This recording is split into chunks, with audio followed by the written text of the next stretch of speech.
Before Run DMC sold millions, before Rock'em changed everything, before the music industry even understood what hip-hop was, 11 underground artists in the 1980s were building the entire foundation that modern rap still stands on today. These are not your typical old-school names. Most of them never charted, most of them never appeared on MTV, but every major rapper who came after them studied their techniques in cypher battles and basement studios. We're talking about the Bronx Block Party pioneers, the turntable scientists, and the lyricists who invented the grammar of hip-hop itself. This is the story of the ones history forgot. Number 1. Kool Herc. Clive Campbell moved from Kingston, Jamaica to the Bronx in 1967. By 1973, at just 18 years old, he was hosting block parties at 1520 Sedgwick Avenue. That address would become the most important location in hip-hop history. Kool Herc invented the break. He took the breakbeat from funk records, the part where the drums hit hardest, and he isolated it on 2 turntables. He would loop it, extend it, build entire songs around those 8 bars of pure rhythm. He called it the merry-go-round technique.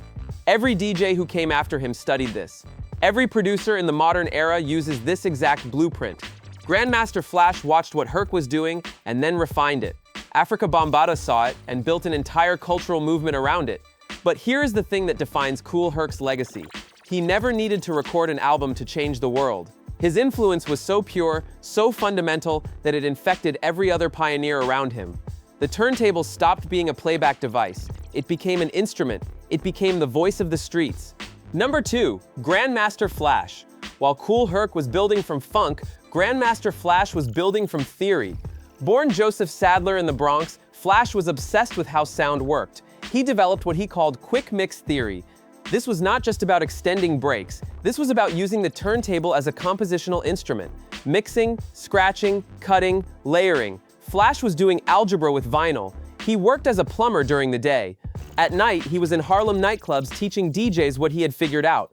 By 1981, he had assembled Grandmaster Flash and the Furious Five with MCs like Mel Mel and Kid Creole.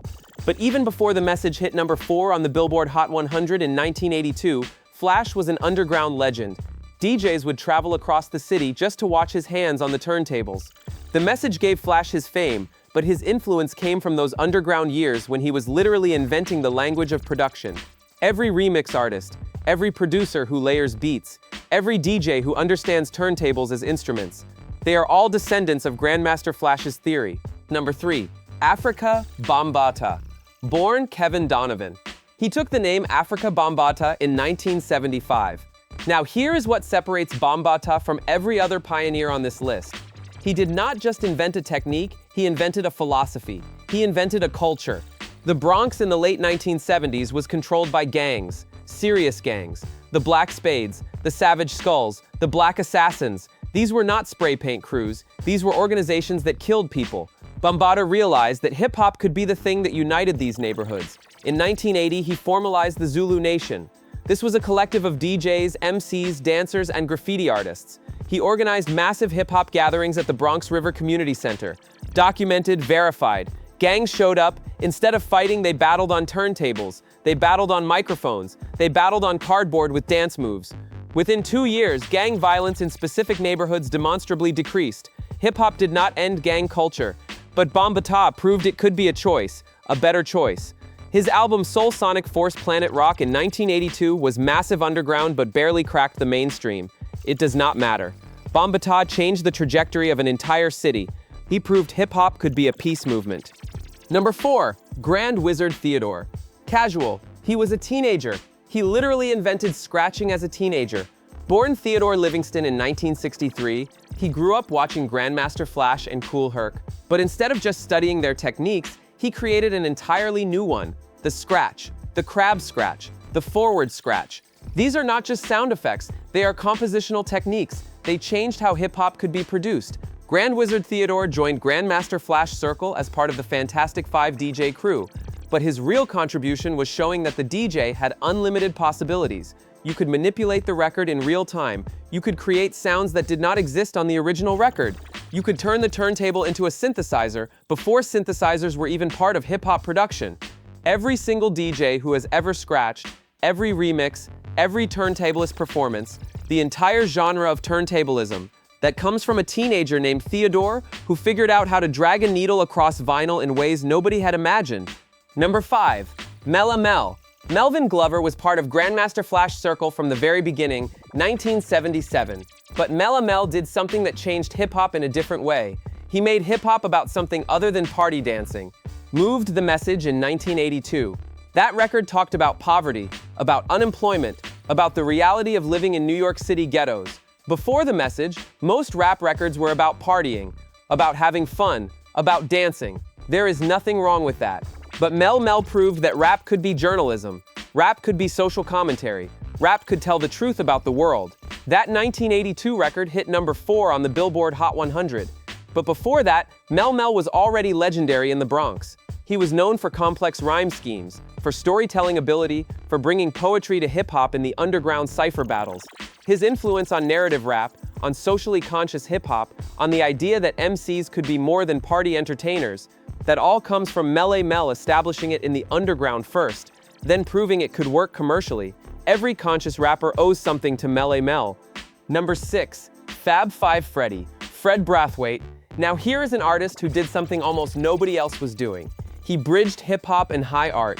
Intellectual, in the early 1980s, hip-hop was seen by mainstream culture as noise, street music, dangerous, certainly not art. Fab Five Freddy grew up in Manhattan and saw hip-hop street culture, graffiti, breakdancing, DJ culture. He realized this was not just music, this was a legitimate artistic movement, and he made that case to the art world. He organized hip-hop exhibitions in downtown Manhattan galleries. He curated performances that showed graffiti artists alongside musicians, alongside dancers.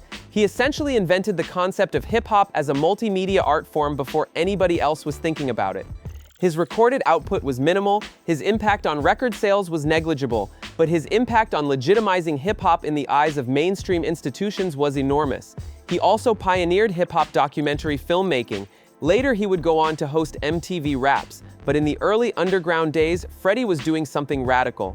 He was saying hip-hop matters, hip-hop is culture, hip-hop is art, and he made people believe him. Number 7. Grandmaster Caz. Curtis Fisher. This man was considered one of the greatest freestyle MCs in the early 1980s Bronx. Grandmaster Caz was part of the Furious 4, later the Furious 5, but this is a different crew from Flash's group. There were multiple Furious 5s, multiple Grandmasters, multiple crews with the same name structure. Caz was known for multi-syllabic rhyme schemes, complex internal rhymes, wordplay that was way ahead of its time. Moved in the underground cipher battles, he was legendary. In the underground cipher battles, he was legendary. Rappers would come to battle and lose to Caz. He was that skilled, but his recorded output was limited. A track called The Lunchbox in 1982, some other recordings, nothing that captured what people knew about his abilities. Now here is where it gets complicated. Big Bank Hank of the Sugar Hill Gang recorded Rapper's Delight in 1979. Some of those lyrics reportedly came from Caz freestyle performances. Whether there was credit given or not remains debated in hip-hop history. What is not debated is that Caz influenced everyone around him. Big Daddy Kane, KRS-One, every MC who came after him studied his wordplay. Sometimes the greatest artists are measured not by their recordings, but by the artists they influenced. Grandmaster Caz is one of those artists. Number 8. DJ Lovebug Starski.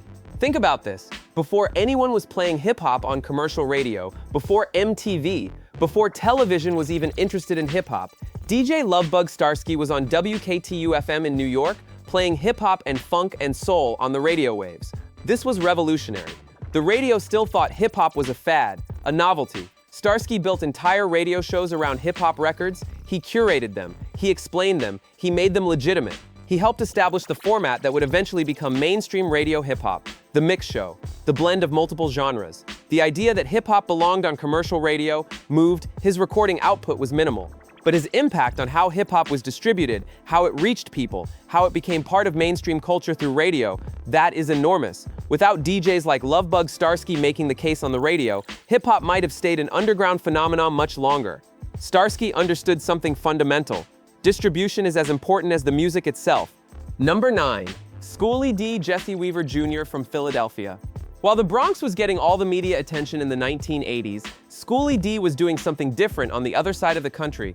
He was establishing what people would later call gangster rap, aggressive narratives, street truth, no apologies. His 1985 album Schoolie D was released on his own independent label, limited distribution, underground status, but reportedly very influential on West Coast rappers who came after him. Now here's the thing that is hard to prove but widely acknowledged. When NWA came out with Straight Outta Compton in 1988, they were taking the blueprint that Schoolie D had established. Ice-T was looking at what Schoolie D had done in Philadelphia. But Schoolie D never got the credit.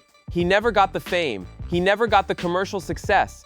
Yet the entire West Coast gangster rap movement that would dominate the 1990s owes something to this man from Philadelphia who was making aggressive street rap when it was not commercially viable.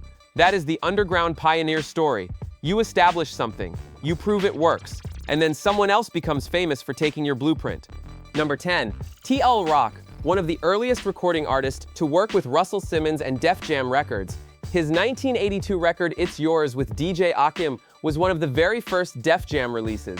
This was before LL Cool J, before the Beastie Boys, before Rick Rubin had established Def Jam as a major label. Intellectual, TL Rock brought Afrocentric nationalism into hip-hop lyricism, consciousness, pride, self-determination. These themes would become central to conscious hip-hop. But TL Rock was doing it in 1982 when most rappers were still focused on partying.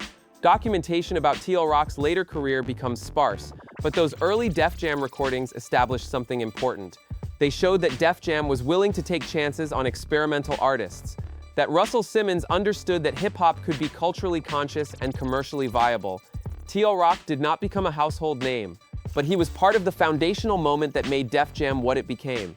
Sometimes being part of a movement is more important than individual fame. Number 11. Spoonie G. Spoonie G was doing something different in the early 1980s. He was bringing comedy, sexual content, party energy, wordplay. His early recordings between 1980 and 1982 were part of the underground circuit, but they found audiences, limited commercial success compared to what would come later, but significant underground presence.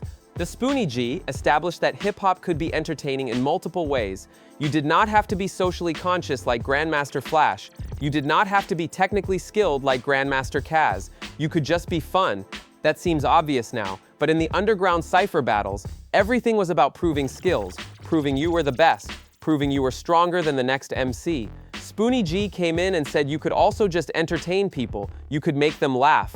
You could make hip-hop that was explicitly sexual. You could be party energy. That branch of hip-hop, the party rap lineage, that comes directly from Spoonie G. Every playful rapper, every humorous MC, every hip-hop record that prioritizes fun over message, Spoonie G established that path in the underground. And that is the power of the underground. The pioneers here changed hip-hop in every direction. Technical, political, artistic, commercial, party, conscious. Every branch of hip-hop has roots in the Bronx and the underground of the 1980s. 11 pioneers, 11 different approaches to changing hip-hop. What connects them is not that they all became famous. Most of them did not. What connects them is that they understood hip-hop was bigger than recording contracts. Hip-hop was about community, about innovation, about pushing boundaries. Kool Herc and Grandmaster Flash invented the production techniques that everything else is built on. Afrika Bambaataa showed that hip-hop could be a peace movement. Grand Wizard Theodore proved that the turntable had unlimited possibilities. Melle Mel made hip-hop speak truth to power. Fab Five Freddy made the world see hip-hop as legitimate art. Grandmaster Caz showed that complexity could exist in 3-minute songs. DJ Lovebug Starski put hip-hop on the radio. Schoolie D brought West Coast energy to East Coast templates. TL Rock established Def Jam as a label with artistic integrity. Spoonie G proved that hip-hop could be purely fun. Every famous rapper of the 1990s, the 2000s today. They studied these pioneers. They took what worked. They built on it. They changed it. But the foundation was laid by these underground artists in the 1980s, when nobody was paying attention except the people who loved hip-hop. Moved. That is what the underground means. It is the place where real innovation happens, where artists take risks, where culture gets built before the industry even knows it exists. These 11 artists changed hip-hop before hip-hop was even recognized as culturally significant. That is why history forgot them. History was not paying attention yet, but we are paying attention now. Subscribe for more underground hip-hop history, because the story of hip-hop is not just the famous names, it is the pioneers who changed everything and never got the credit.